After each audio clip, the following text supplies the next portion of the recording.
जय हिंद मेरे प्यारे साथियों। चलिए आज हम लोग पढ़ने वाले हैं क्लास 10th के एनसीईआरटी मैथ का बुक, जिसका चैप्टर 1 का एक्सरसाइज 1.3 का क्वेश्चन नंबर 1 और 2 इस वीडियो के अंदर हम लोग करने वाले हैं। देखिए इस चैप्टर से आपको क्वेश्चन देखने को मिलेंगे बिहार बोर्ड में, सब्जेक्टिव टाइप में क्वेश्चन देखने को मिलेंगे 2 नंबर में, ठीक ना। वो क्या बोलेगा, सिद्ध करने के लिए बोलेगा कि √3 एक अपरिमेय संख्या है, सिद्ध करें। अंक कुछ भी रहेगा लेकिन आपको सिद्ध करना रहेगा अपरिमेय संख्या, ठीक ना। तो चलिए क्वेश्चन को ध्यान से देखिए, इसमें हम लोग 1 और 2 करने वाले हैं। तो देखिएगा क्वेश्चन कह रहा है कि सिद्ध कीजिए कि √5 एक अपरिमेय संख्या है। तो क्वेश्चन सिद्ध करने से पहले सबसे पहले हमको एक प्रमेय जानना जरूरी है जो इस एक्सरसाइज में दिया गया है। उस प्रमेय का नाम है 1.3 प्रमेय। आप देख सकते हैं बुक में ये दिया हुआ है। तो क्या है प्रमेय, क्या कहता है कि माना कि P एक अभाज्य संख्या है, यानी कि मान लीजिए कोई एक P अभाज्य संख्या है, ठीक ना।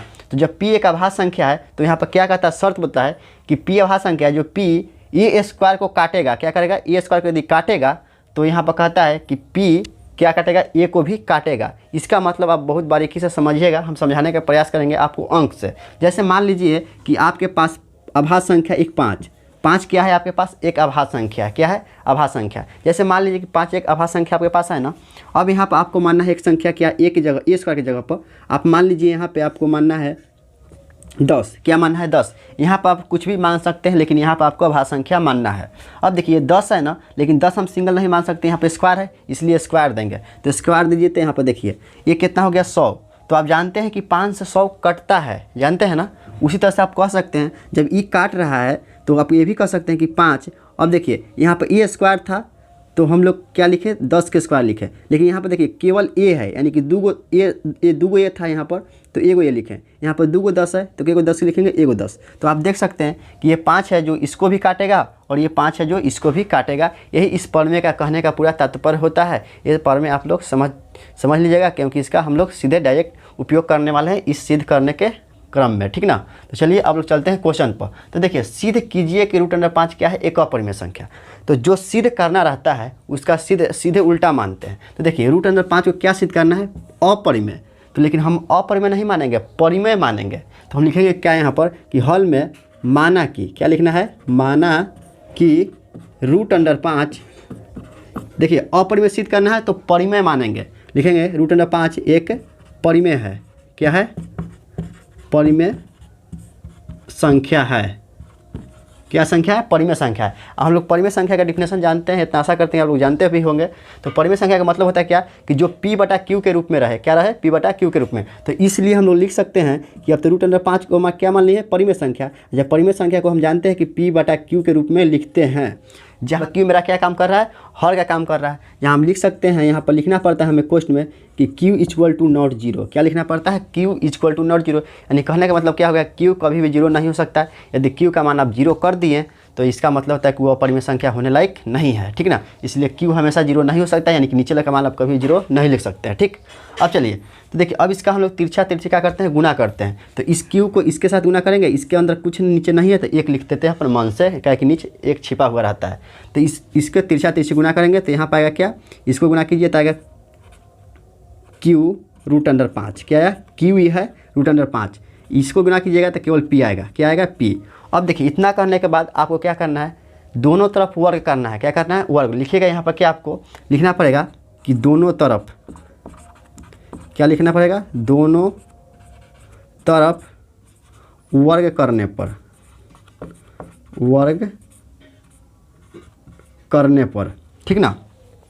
वर्ग का मतलब क्या होता है भाई, कि उसको 2 बार गुना कर दीजिए, यानी कि उसका पावर 2 कर दीजिए। तो देखिए इसका हम लोग पावर 2 करेंगे, Q √5, इसका पावर हम लोग क्या कर देंगे, 2 कर देंगे, यानी कि वर्ग हो गया ये हमारा, ठीक ना। आगे देखिए इसको हम लोग करेंगे वर्ग, यानी कि पावर 2 कर दिए। ये तो सिंगल था तो केवल P² लिखा के रख गया। इसको हम लोग करेंगे तो क्या होगा, Q²।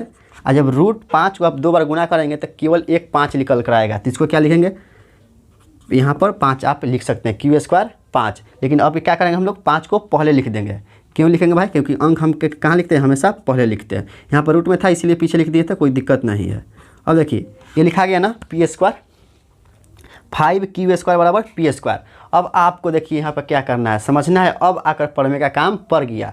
प्रमेय इसीलिए हम आपको पहले समझा दिए थे। देखिए क्या बोले कि P a² को काटेगा तो पी ए को भी काटेगा, ये बात समझें आप। दूसरी तरह से देखिए, मान लीजिए यहाँ से पी स्क्वायर है और 5 है, यदि 5 पी को काटेगा, किसको काटेगा, 5 पी स्क्वायर को काटेगा, 5 किसको काटेगा, पी स्क्वायर को काटेगा, किसको काटेगा, पी स्क्वायर को। तो आप कह सकते हैं कि 5 किसको काटेगा, पी को भी काटेगा। किस पर में से भाई, तो आप यहाँ पर लिख सकते हैं पर में 1.3, ठीक ना। डायरेक्ट यहाँ पर आपको लिखना है 1.3 और कुछ करना नहीं है, केवल इतना आपको यहाँ पर समझना है, ठीक ना। अब हम लोग चलते हैं आगे प्रोसेस की ओर। तो आगे प्रोसेस मेरा क्या है, यहाँ पर आपको मानना पड़ेगा। मानना क्या है भाई कि अतः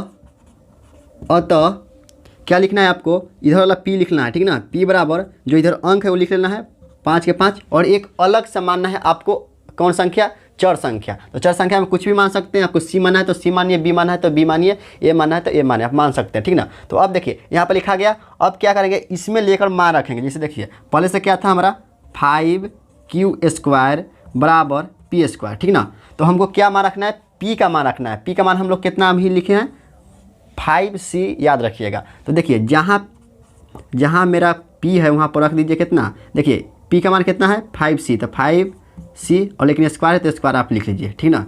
स्क्वायर लिखा गया ना। अब देखिए आपको क्या करना है, 5q² बराबर 25c²। अब देखिए ये 5 किसको काटेगा, इसको काटेगा, देखिए काट दिया ना, 5 क्या किया, काट दिया 5 मरतबे। आप लिख सकते हैं q² बराबर 5c², क्या लिख सकते हैं, 5c² लिख सकते हैं। इतना लिखने के बाद आप कहिएगा, जैसे अभी आपको हम बताए थे कि जो 5 है q को काट रहा है, किसको काट रहा है, q को, तो ये 5 q को भी काटेगा। जिससे ये 5 किसको काट रहा है, q² को काटेगा, तो ये 5 किसको काटेगा, q को भी काटेगा, ठीक ना।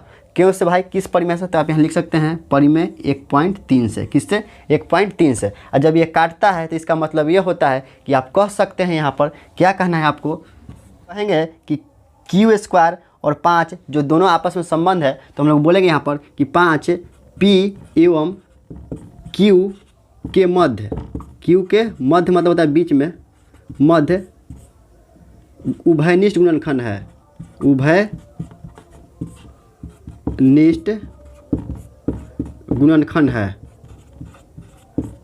उभयनिष्ठ का मतलब होता है जो दोनों को काटे, यानी कि सभी को काटे। जैसे कि 5 है, पी को भी काट रहा है, क्यू को भी काट रहा है, इसलिए आप बोल सकते हैं कि दोनों उभयनिष्ठ गुणनखंड है आपस में। क्योंकि देखिए यहाँ पर तो पी काट रहा था, यहाँ पर क्यू को काट दिया, तो आप कह सकते हैं ना भाई कि दोनों में है, ठीक ना। तो अब क्या करना है आपको, कहिएगा जी कि इसलिए पी एवं क्यू सअभाज्य संख्या है, सअभाज्य संख्या है। क्या चीज़ है, सअभाज्य संख्या है। लेकिन ये सअभाज्य संख्या कैसे आ गया भाई, क्योंकि हम लोग जो माने हैं यहाँ पर √5 को एक गलत मान लिए हैं, क्योंकि √5 एक क्या था, अपरिमेय संख्या था। लेकिन हमने माना जो क्या माना, एक परिमेय संख्या मान लिया है। तो हम लोग कह सकते हैं कि यहाँ पर विरोधाभास हो रहा है। क्या हो रहा है, विरोधाभास हो रहा है। क्यों हो रहा है भाई, क्योंकि हमने जो माना वो गलत माना। हम लोग यहाँ पर लिखेंगे अपना मन से, यहाँ पे स्टार लिखेंगे कि हमने जो माना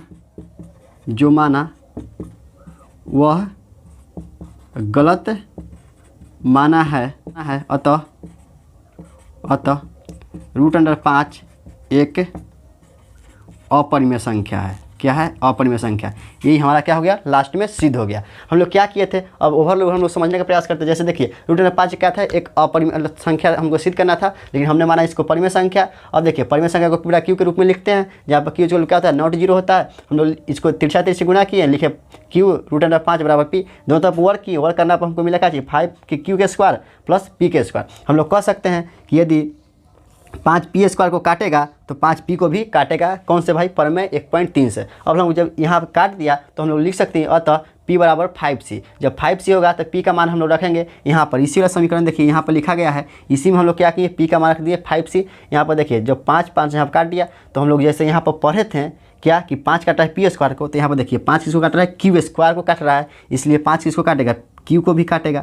देखिए यहाँ पर क्यू को काट दिए, यहाँ पर पी को काट दिए, पी को काटे ना थे, यहाँ पर क्यू को काटे, तो दोनों आपस में कट रहा है, दोनों के बीच में क्या है 5 एक उभयनिष्ठ गुणनखंड है। जब उभयनिष्ठ गुणनखंड आ जाता है तो हम लोग कह सकते हैं कि वह एक सभाज्य संख्या है, और जब सभाज्य संख्या होती है तो परिमेय संख्या होने के लिए सिद्ध हो जाती है। लेकिन यहाँ पर जो हमने माना वो गलत माना था, इसलिए हमारा यहाँ पर क्या हो रहा है, विरोधाभास हो जा रहा है। क्या हो रहा है, विरोधाभास हो रहा है, इसलिए हम कह सकते हैं कि रूट अंडर 5 क्या है, अपरिमेय संख्या है। ठीक ना, आशा करते हैं कि आपको क्वेश्चन समझ में आया होगा। वीडियो अच्छा लगेगा, वीडियो को लाइक कीजिए, चैनल को सब्सक्राइब कीजिए। धन्यवाद।